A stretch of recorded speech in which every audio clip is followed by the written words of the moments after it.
tout le monde. Comment ça va? Bien heureux de vous retrouver. L'avant-dernière de la saison régulière de Jean-Charles en liberté pour une heure de lunch qui a du punch. Ça, c'est la tienne. C'est un peu la mienne aussi, remarque. Une saison quand même colossale. Pour vrai, là, on parle de 95 épisodes avec celui à venir demain. On parle d'un projet structurant, fédérateur, générateur de contenu. Oui, c'est la base fondamentale de notre conversation sportive quotidienne, mais de rencontres extraordinaires aussi et d'amitiés, de nouvelles rencontres, de nouvelles amitiés. Vraiment, là, il se passe de quoi dans le vestiaire avec la belle gang sur leschums.com. On m'envoie des cœurs, j'envoie des cœurs aussi. On aime ça. Ça se fait dans une ambiance conviviale. Le bonheur règne, c'est fantastique. Vous le savez, maintenant, on est construit pour travailler fort dans un coin, exactement comme le F-150 Lightning de ma belle gang de Ford. D'ailleurs, tu as 10 000 $ de rabais sur le F-150 Lightning XLT, 100% électrique, qui est construit, je le répète, pour travailler fort dans les coins. Alors, visite l'un ou l'autre des 84 détaillants Ford du Québec pour en faire l'essai immédiatement à 10 000 $ de rabais. Là, je pense que tu peux pas bien t'en passer. C'est formidable. Je te rappelle que Jean-Charles en liberté va faire relâche jusqu'au détour de l'automne et à l'ouverture des camps d'entraînement de la Ligue nationale et plus spécifiquement du Canadien ici à Montréal. Mais on n'est pas en reste parce qu'on a dit qu'on va occuper l'espace du lundi au vendredi 52 semaines par année. À compter de lundi prochain, le 7 juillet, commence la série estivale Culture physique. Alors, c'est une série de grandes entrevues où j'ose dire plutôt une grande conversation. C'est des rendez-vous auxquels je vous convie avec des acteurs de la scène publique québécoise que vous connaissez et appréciez pour la plupart des cas et que je connais et que j'apprécie assurément parce qu'ils sont devenus des amis ES également au fil de mes années dans la sphère médiatique, dans la bulle médiatique québécoise. Fait que je vous convie à ces rendez-vous-là. Et ça commence avec mon ami Biz de Locolocasse, notamment Sébastien Fréchette, un auteur prolifique. Donc, 7, 8, 9, 10, 11 juillet, on passe la semaine avec Biz. La conversation s'est tenue à Culture physique devant public sur la montagne à Shefford un peu plus tôt cette semaine.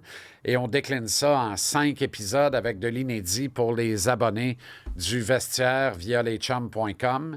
Et puis suivront Jeff Boudreau, Daniel Boucher et ça va converger jusqu'à Patrick Huard qui sera avec nous au cours de la saison estivale également. Des rendez-vous à ne pas manquer. Un nouvel épisode tout frais chaque jour en semaine, du lundi au vendredi, du 7 juillet jusqu'à quelque part probablement 26 septembre prochain et reprise de 6 épisodes de Jean-Charles en liberté en plein cœur du calendrier préparatoire du Canadien lundi le 29 septembre prochain. Parlant du calendrier préparatoire du Canadien, je ne sais pas à quoi va servir vraiment le prochain camp d'entraînement, si ce n'est faire des hauts et des A à regarder quelques jeunes joueurs s'exercer sur la glace, ce qu'ils font actuellement au camp de développement de l'équipe à Brossard. Mais hier, on s'est laissé, je vous ai dit, demain, je vous présente mon alignement partant à ce jour au départ de la saison 25-26 du Canadien. Je vais commencer par l'arrière. Tu sais, je vous en ai parlé hier. Moi, je pense pas qu'il y a une grosse lutte entre le pseudo-vétéran Kakkonen devant le filet et Jacob Dobeš. Je pense que Dobeš aura la chance d'avoir le filet avec Samuel Montembeault et de bien le seconder. Kakkonen est une forme de police d'assurance qui deviendra un bon vétéran, le cas échéant, pour le jeune Jacob Fowler à Laval avec le Rocket. Le Rocket qui fait le plein. Hein? On fait le vide et on fait le plein tout le temps. Alors, on accueille à nouveau Toby Paquette-Bisson dans l'organisation du Rocket et un autre revenant, Alex Belzile, un vétéran extraordinaire qui devient une police d'assurance pour un rappel à Montréal à tout moment. Je dis ça parce que sais, puis je veux rien enlever à personne là-dedans, là, mais j'ai trouvé plutôt particulier de me retrouver dans une situation où je regarde une manchette en disant que le Canadien fait le plein de Québécois. Oui. Oui, c'est vrai dans le cas de Zachary Bolduc. Dans une certaine mesure, moindre, mais une certaine mesure, c'est quand même assez vrai dans le cas de Samuel Blais parce que si Michael Pezzetta n'a pas bougé de Montréal depuis 2 ans, je ne vois pas le jour où Samuel Blais pourrait bouger de Montréal. S'il fallait établir un point de comparaison, le Canadien a remplacé Pezzetta par Blais, le Canadien a remplacé par mieux, il n'y a aucun doute. Alors pour moi, Samuel Blais appartient au Canadien. Est-ce qu'il est en attaquant 12, attaquant 13 ou attaquant 14? Ça va osciller quelque part là-dedans. Mais pour moi, au départ de la prochaine campagne, il est là comme attaquant numéro 12 et j'y reviens tantôt. Ben tiens, on a mis Alex Belzile sur la photo également. Tous mes respects à Alex, c'est vraiment un bon vétéran, puis un guerrier fier. Mais je pense que c'est un leader de renom pour le Rocket de Laval. Avec perspective de rappel en mode urgence avec le Canadien ou poste à voir. Mais c'est un élément pour Laval. Donc, de l'associer directement au Canadien, il y a un pas que moi, personnellement, je respecte ceux qui le franchissent, mais je refuse de franchir ce pas-là, personnellement. Alors, Montembeault, le numéro 1, ça, il n'y a aucun doute. Il faudrait qu'il ait un peu moins de départ que l'an dernier, mais pour ça prend une relève fiable. Est-ce qu'elle va provenir du vétéran Connor Hughes? Est-ce qu'elle va provenir de Kakkonen? Elle ne proviendra probablement pas de Jacob Fowler, sauf peut-être un rappel d'urgence, c'est à voir. Est-ce que Daubesh est prêt à faire le travail? Est-ce que Daubesh est prêt à nous donner 32 départs de qualité, entre 25 et 32 départs de qualité? Bien, il va falloir qu'il le démontre hors de tout doute raisonnable au camp d'entraînement. J'espère qu'il est à la tâche cet été et sincèrement, pour corriger ses lacunes essentiellement techniques. C'est un bagarreur, Daubesh, c'est un bon gardien de but, mais qui a d'énormes lacunes sur le plan de la technique. Sauf qu'il se bat. Et ça, il faut respecter ça. Un gars qui se bat comme ça avec le physique qu'il a, est à ça d'avoir une belle carrière dans la Ligue nationale, une carrière stable où il n'y a pas à se casser à la nette, je joue-tu en haut, je joue-tu en bas, j'ai-tu un contrat, je n'ai-tu pas. Il n'y a pas de problème pour un gars comme ça si vraiment il stabilise sa position, être carré à la rondelle, être plus stable dans ses déplacements, plus rapide aussi. Hein? L'an dernier, on avait l'impression que calait Théo Taxi pour partir de la pine de gauche jusqu'à la pine de droite. Alors, il y a du travail avec Daubesh au niveau de la technique, mais l'essentiel, il l'a. Il a un bon mental, un bon caractère et il se bat. Fait que le reste, là, tu sais, c'est à lui de le démontrer. Ça devrait couler de source. Mais Montembeault, le numéro 1, mais il faudrait limiter Sam à un maximum de 50 départs. Je vois toutes sortes de scénarios d'alignement pour le Canadien en vue de la prochaine saison. Je ne comprends pas qu'on puisse descendre Mike Matheson au niveau de la troisième paire de défense, qui plus est, avec Arbor Xhekaj. Je ne sais pas où on va chercher cette perspective-là. Mais ça veut dire qu'on veut limiter Matheson à quoi? 12 minutes de temps de glace, plus les minutes en avantage et en désavantage numérique. Il y a quelque chose qui ne fonctionne pas pour moi là-dedans. Matheson est capable de manger des minutes et des bonnes minutes et je ne vois pas aucune raison de l'exclure actuellement du top 4 du Canadien. Si ce n'est d'offrir une promotion extraordinaire à un gars comme Alex Carrier, ce qui est vraiment pas impossible. Et à ce moment-là, Alex Carrier se retrouverait sur la première paire de défense du Canadien en compagnie de Lane Hudson. On a besoin d'Alex Carrier en désavantage numérique, notamment. Ne jouera jamais en avantage numérique dans cette conjoncture-là, qui plus est, surtout avec l'arrivée de Dobson, puis ainsi de suite. Puis de toute façon, alors, est-ce qu'on veut donner 23, 24, 25 minutes à Alex Carrier contre les meilleurs trios adverses ou les top 6 adverses? C'était égal, rubis sur l'ongle. Moi, je pense pas qu'on va faire ça au départ de la saison, d'autant plus que c'est pas contre Carrier, c'est plutôt contre Matheson, ce que je vous dis là. Si tu places Alex Carrier à la droite de Lane Hudson, alors là, Mike Matheson se retrouve à la droite de Arbor Xhekaj ou l'inverse, Matheson à gauche et Xhekaj à droite. Dans les deux cas, c'est l'aventure. C'est l'aventure parce que c'est deux gars qui ont la fâcheuse habitude à l'irresponsabilité dans les assignations dans leur territoire. Les deux gars peuvent partir aux fraises. Des fois, en même temps, on va avoir l'air de quoi. Alors, ça devient une troisième paire de défense qui est beaucoup trop permissive. Moi, je pense qu'on doit mieux équilibrer les trois paires et ainsi mieux distribuer le temps de glace. Il ne faut pas qu'on soit obligé de jouer Lane Hutson 28, 29, 30 minutes par match parce qu'on va perdre de l'efficacité au change et à l'usure, on va en perdre encore plus puis on va se rapprocher d'une blessure qui nous le ferait sortir de l'alignement, ce que l'on ne souhaite sous aucune considération. Alors pour moi, Lane Hutson fait la paire avec Mike Matheson. Et pourquoi je les place comme premier duo? Parce que Lane Hutson est définitivement et par 1,000 et demi le défenseur numéro 1 de toute l'organisation. N'en déplaise à Noah Dobson qu'on vient d'acquérir, le stud de la défense du Canadien, le défenseur le plus complet d'ailleurs, qui a le plus d'outils dans son coffre, pour moi, c'est Lane Hutson. Alors, Hutson fait la paire avec Mike Matheson.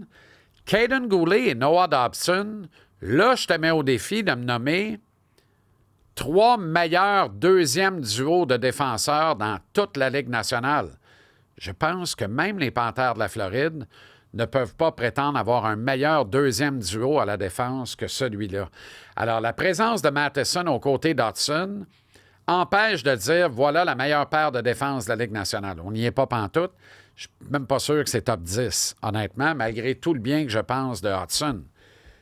Mais Goulet et Dobson, je place ça numéro 1 ou 2 dans les deuxièmes meilleures paires de défense de toute la Ligue nationale de hockey.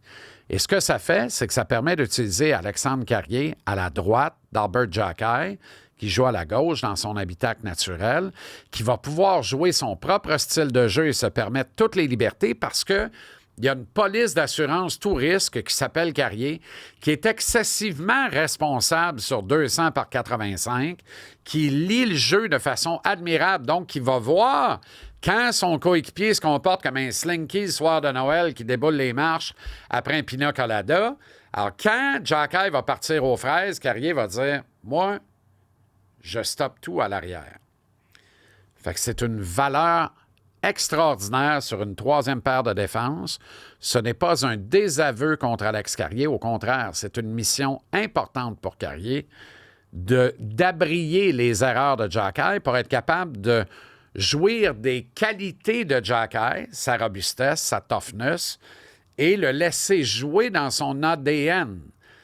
Il faut que Martin le laisse être qui il est. C'était difficile pour Martin de le faire l'an dernier parce qu'il n'y avait pas de partenaire fiable à sa droite pour lui permettre d'être qui il est vraiment. La présence de Carrier va lui permettre d'être qui il est vraiment. Et c'est une paire de défense que je verrais très bien, moi, osciller entre 12 et 14 minutes facile. Carrier va aller chercher son 18 avec le temps d'utilisation des avantages numériques. C'est parfait. Alors que la paire Goulet et Dobson devrait logiquement se retrouver contre les premiers trios adverses et se tirer d'affaire assez bien, merci. Quant à Hutson et Matheson, s'ils sont utilisés contre les deuxièmes trios adverses, on se rapproche d'un succès substantiel.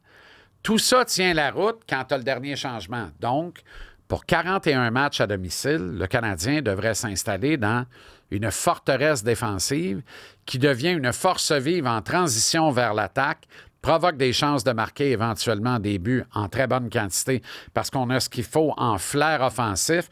Le top 4 de la défense est capable de générer de l'offensive, là. Puis Xhekaj dans une certaine mesure aussi, puis Carrier aussi.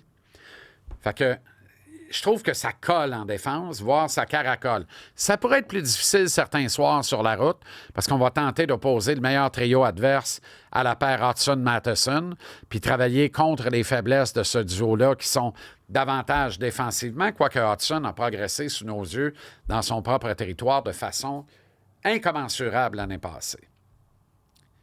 Je pense qu'en défense, ça marche. Bon, j'arrive à l'attaque, ce dont je ne vous ai pas parlé hier.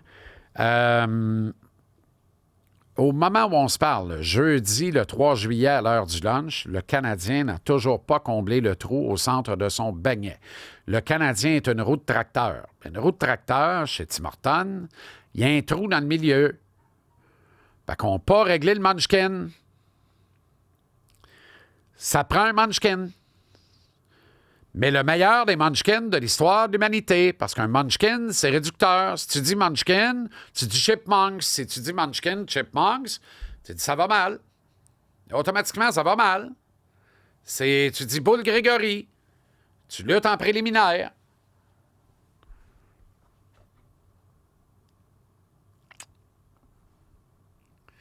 J'attends encore le coup de semence. J'attends le vrai coup de circuit qui va déferler un tremblement de terre, un geyser de bonheur sur Montréal et tout le Québec. J'attends l'empereur Sid the Kid, Sidney Crosby. Toujours pas arrivé.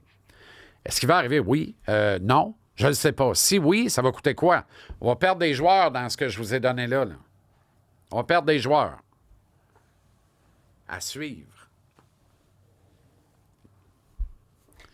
M'étonnerait que tu amènes Crosby à Montréal et que tu ne touches pas pantoute à ton noyau. Il va falloir que tu payes quelque chose pour l'obtenir, tôt ou tard. Et là, je me posais la question, je dis, OK, on part d'un principe, Suzuki, Caulfield, Slavkovski, et là, je pèse bien mes mots, là, suivez-moi bien, à défaut de mieux, c'est ça qui est ça comme premier trio. C'est quoi à défaut de mieux? Moi, j'aimerais ça avoir la chance de mettre un spark avec Suzuki et Caulfield. Quand le trio s'endort parce que le gros à droite, qui est supposé de brasser la soupe, arrête de le faire, oublie qui il doit être pour connaître du succès, je parle de Slav, faut qu'on soit capable de dire, bien, d'émotion. T'en vas pas manger des hot dogs en haut, mais tu descends de trio pour une période. Je comprends pas pour un match, je comprends pas pour une semaine, je comprends pas pour un mois, j'en ai rien à cirer. Moi, j'ai une entreprise à mener, j'ai un club à faire entrer en série éliminatoire. Avec ou sans toi, mon chum, t'embarques, puis t'es ça à guire, puis pas en février, pas après la confrontation des 4 nations qui cette année va être les Jeux olympiques.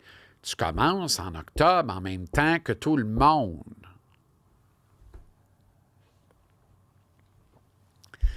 L'acquisition de Zachary Bolduc était extraordinaire pour combler ça. Parce que dans un monde idéal, si le travail est complété et bien fait, pour vrai, là, no joke, là, pour moi, là, Zachary Bolduc commence sa première saison avec le Canadien, soit au centre, soit à droite. Lui, un gaucher naturel, plus à l'aise quand il est allié sur le flanc droit, parce que c'est un excellent shooter, un excellent tireur. C'est un tireur d'élite, là.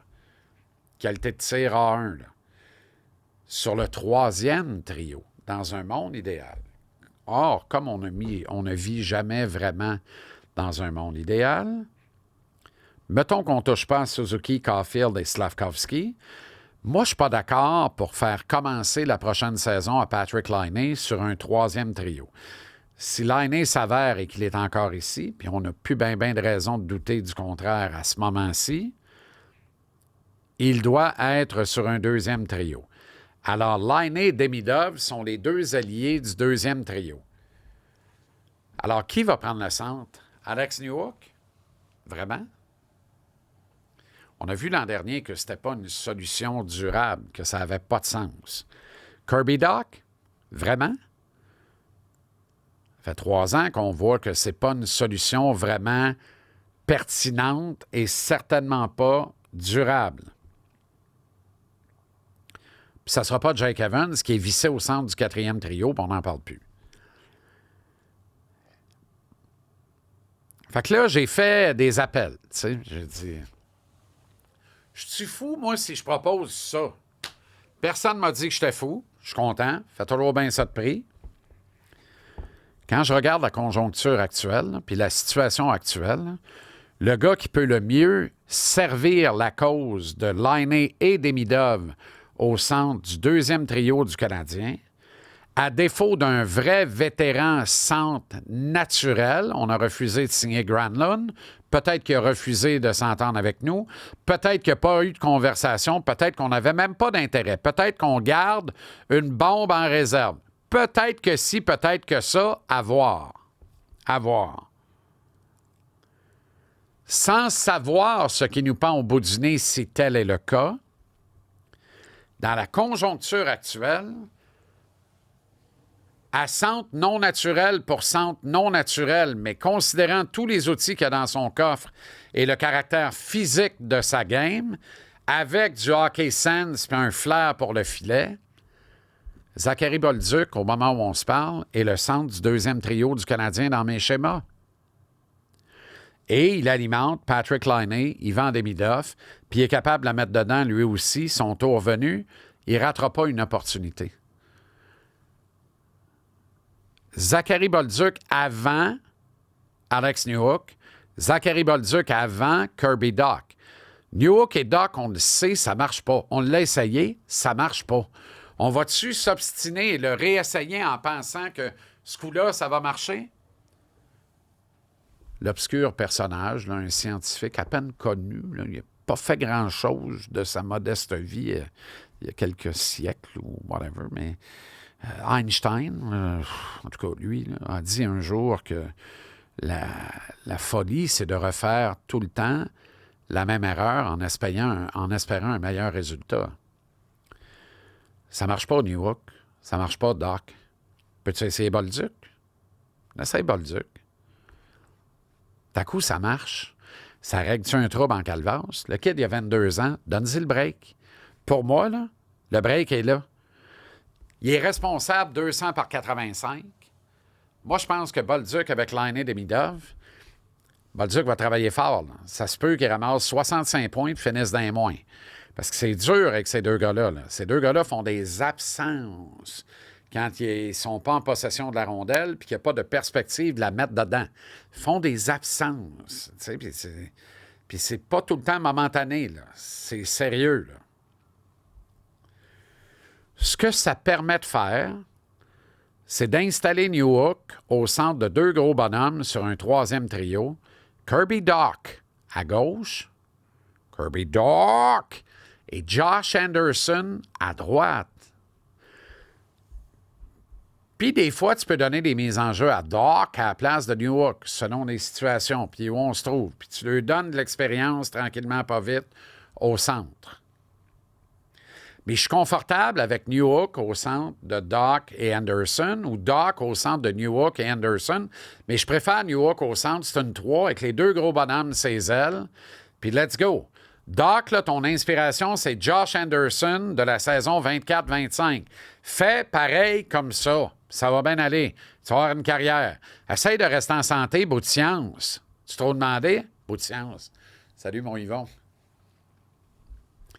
Jake Evans est là sur le quatrième trio. Brendan Gallagher dans son nouvel habitacle naturel à droite de Evans. Puis Sammy Blais à gauche. Moi, je pense que Sammy Blais, on n'a pas vu le meilleur de ce petit gars-là dans la Ligue nationale. Puis on va le voir dans le chandail bleu, blanc, rouge. Je pense que l'effet du chandail du Canadien va être immédiat sur Bolduc et sur Blais.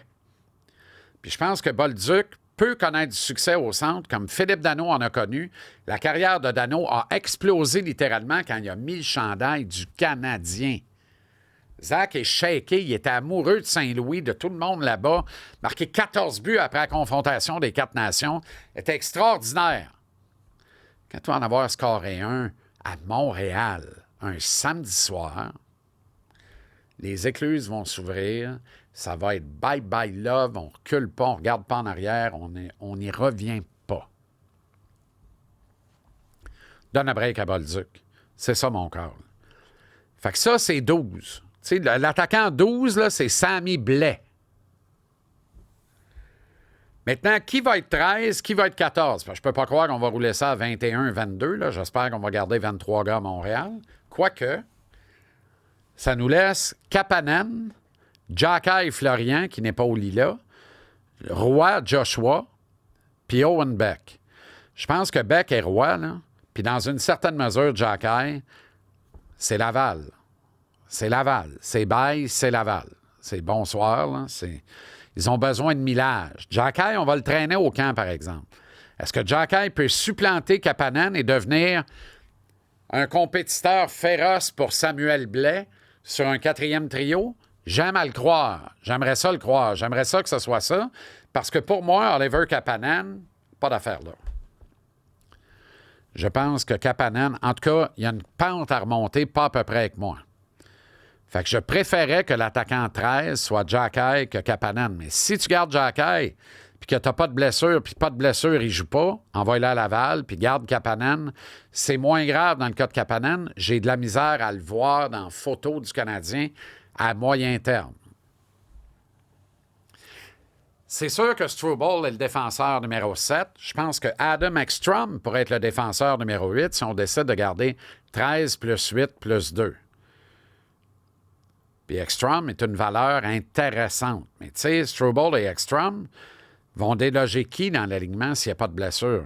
Persson, un autre Suédois, le plus méconnu du groupe, normal. Écoute son nom, Persson. Persson le connaît. S'il n'y a pas de blessure, Struble ne joue pas, Ekstrom ne joue pas. Pas très bon pour le développement, particulièrement d'Ekstrom, qui est encore jeune à 22, pourrait donc être retourné à Laval. Morale de l'histoire, quand je regarde ça, là, il manque encore une coupe de vétérans de profondeur. Là, Struble, je veux bien vivre avec. Là. Il manquerait au moins un bon vétéran de profondeur en attaque. Là, quand il est là, il joue pas, mais il est une valeur ajoutée. Il est un bon vétéran, puis il encadre tout ça. Parce que quand tu regardes ça, là, ça devient de plus en plus le club de Suzuki. Laine est-il, ce vétéran-là? Il est trop taciturne, trop obscur et intérieur pour ça. Donc, c'est Suzuki, Anderson, Gallagher et Jake Evans. Là. C'est eux autres qui sont les meneurs en attaque. C'est Matheson, Goulet et Dobson le temps qu'ils prennent ses aises avec Carrier en défense. Ajoute-moi un peu d'expérience et de science. C'est pour ça que je dis qu'aujourd'hui, 3 juillet, jeudi, à l'heure du lunch qu'il y a du punch, c'est pas fini. Il reste l'ouvrage. Il reste l'ouvrage, mais le gros de la job est fait, sauf pour le centre de 2e trio. Il faut que tu aies les moyens d'avoir Zach Bolduc à l'aile d'un top 6 ou d'un top 9. Puis pour ça, il faut que tu ajoutes un vrai centre de 2e trio. Puis un bon vétéran de profondeur, qu'il soit attaquant ou défenseur. Bon, je suis un bon vétéran de profondeur. Fait que c'est ça qui est ça. Demain, dernier épisode régulier de Jean-Charles en liberté. Une belle surprise pour finir l'année. Je fais tout ce temps de ça tout seul. Une fois, la ministre Proulx a craqué le podcast, elle est venue s'asseoir ou s'asseoir. Ça a donné une super conversation impromptue. Demain, il est déjà à l'horaire, il est prévu, il est au programme. Ça va me faire grand plaisir de retrouver un gars que j'aime particulièrement, que je considère comme un très bon ami. Manque pas ça pour la dernière de la saison. Demain, la 95e et dernière de la saison régulière de Jean-Charles en liberté, en te rappelant que les grandes entrevues ou grandes conversations sous le thème culture physique commencent ce lundi, le 7 juillet. Nouvel épisode relayé tous les jours en semaine sur le coup de midi. On commence ça avec Biz. Puis je te le dis, tu veux pas manquer ça. Ça a été une conversation sensationnelle. Jusqu'au 31 juillet, regarde ça. 100% électrique, 100% adrénaline. Ford Mustang Mach-E. Tu l'as pas vu partir, puis tu l'as surtout pas entendu. Il est électrique. Ouh. Ça fait ouh. C'est comme ouh. Qu'est-ce que c'est? Ben voyons. Ouh. Hein? Voyons. Ouh.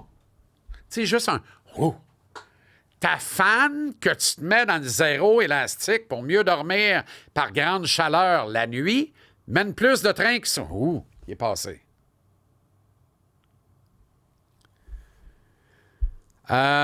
Location, 0 à compte. 0 $ comptant.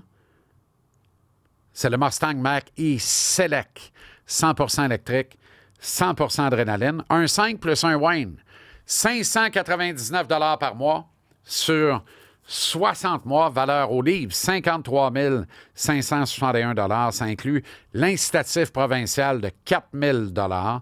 Visite l'un ou l'autre des 84 détaillants de la grande famille des concessionnaires Ford du Québec Ils t'attendent à bras ouverts pour ce véhicule ou n'importe quel autre de la gamme Ford avec grand plaisir. Fais-toi plaisir. Visite le Ford.ca/JC en liberté, Ford.ca/JC en liberté pour cette offre et toutes les autres offres. Merci infiniment à la belle gang de Trévis. Merci à Location Turbo. Merci à Coupable.ca. Merci à la belle gang de Flore Déco, présentateur notamment de culture physique. Merci à toi. Merci à toi. Merci à toi là-bas. Hey, Éric, le peintre. Merci à toi. Merci à toi. Merci à toi. Merci à toi. Merci à toi. Merci à toi. Merci à toi. Puis merci à toi. Sois là demain, la dernière de la saison. Salut.